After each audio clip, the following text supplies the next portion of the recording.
Hello guys, మాలియాలో రేగి చెట్టు కింద చూడండి ఎంతమంది జనాలు ఉన్నారో, గుమ్మికూడి ఉన్నారు. వాళ్ళందరూ కలిసి ఏం చేస్తున్నారో కింద కామెంట్ చేయండి గాయ్స్. లంచ్ చేసినాము. లంచ్ అంతగా టేస్ట్ ఏం లేదు గాయ్స్. టీ తాగుదామని టీ తాగడానికి వచ్చేసినాము. నేను నా ఫ్రెండ్ టీ తాగుదా అంటే మా ఫ్రెండ్ వచ్చేసి అంటున్నాడు చూడండి.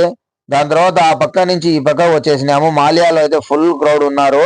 ఫ్రైడే వస్తే చుట్టి వస్తుంది గాయస్. అందరికి హాలిడే దొరుకుతుంది. ఇంట్లో పని చేసే వాళ్ళకి, బయట పని చేసే వాళ్ళకి, వాళ్ళందరికీ ఎవరికైనా ఏమైనా అవసరం ఉంటే మాలియాకి వస్తారు. ఎంజాయ్ చేయడానికి వస్తారు. ఏమైనా సామాన్లు కొనుక్కోవడానికి వస్తారు. నేను నా ఫ్రెండ్స్ తో కలిసాను చూడండి. మా ఎంపీఎల్ స్కూల్ ఫ్రెండ్స్ అఫ్రోజు, అఫ్జలు కాసేపు మాట్లాడుకొని దాని తర్వాత నేను ఇడ్లీ తినడానికి వచ్చేసినాను. సరిగ్గా మధ్యాహ్నం తినలేదు. అలాగే మనకు హెల్త్ కూడా కొంచెం సరిగ్గా లేదు. అందుకోసమే వచ్చేసినాను. ఇక్కడ ఇడ్లీ తింటున్నాను. ఇడ్లీ సాంబారు. బిస్మిల్లా అని స్టార్ట్ చేశాను గాయస్. ఒక బైట్ తిన్నాను. ఏం అర్థం కావడం లేదు టేస్ట్ గురించి. రెండో బైట్ తిని చెప్తాను.